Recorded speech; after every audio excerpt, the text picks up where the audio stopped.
Japan کی parliament نے سنائے تاکائچی کو ملک کی پہلی خاتون وزیر اعظم منتخب کر کے نئی تاریخ رقم کر دی۔ 64 سالہ تاکائچی کا تعلق جاپان کی حکمراں جماعت لبرل ڈیموکریٹک پارٹی LDP سے ہے۔ انہوں نے پارٹی کی قیادت اس ماہ کے آغاز میں حاصل کی تھی اور پارلیمان کے خصوصی اجلاس میں باضابطہ طور پر ملک کی 104ویں وزیر اعظم منتخب ہو گئیں۔ سنائے تاکائچی جاپان کی قدامت پسند سیاسی سوچ کی نمائندہ سمجھی جاتی ہیں۔ وہ اس سے قبل داخلی امور، سائنس و ٹیکنالوجی اور معاشی سلامتی کے وزیر کے طور پر خدمات انجام دے چکی ہیں۔ سابق وزیر اعظم شنزو آبے کی پالیسی ایمینیکس کی وہ مضبوط حامی رہی ہیں اور جاپان کی دفاعی پالیسی کو مزید فعال بنانے کی وکالت کرتی ہیں۔ ان کے انتخاب کے موقع پر پارلیمان کے ایوان زیری میں انہیں واضح اکثریت حاصل ہوئی۔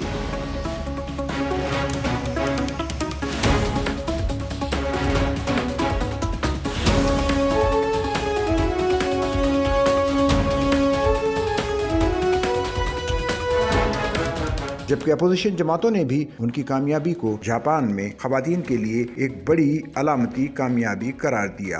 ان کی تعیناتی کو جاپان کی سیاسی تاریخ میں صنفی مساوات کی جانب ایک سنگ میل قرار دیا جا رہا ہے۔ ان کے سامنے سب سے بڑا چیلنج ملک کی کرنسی کو مستحکم کرنا، افراط زر پر قابو پانا اور بجٹ خسارے میں کمی لانا ہوگا۔ حالیہ بیانات میں انہوں نے مالیاتی نظم و ضبط اور کرنسی کے مضبوطی پر زور دیا ہے، جو جاپان کے موجودہ اقتصادی حالات کے لیے انتہائی اہم ہے۔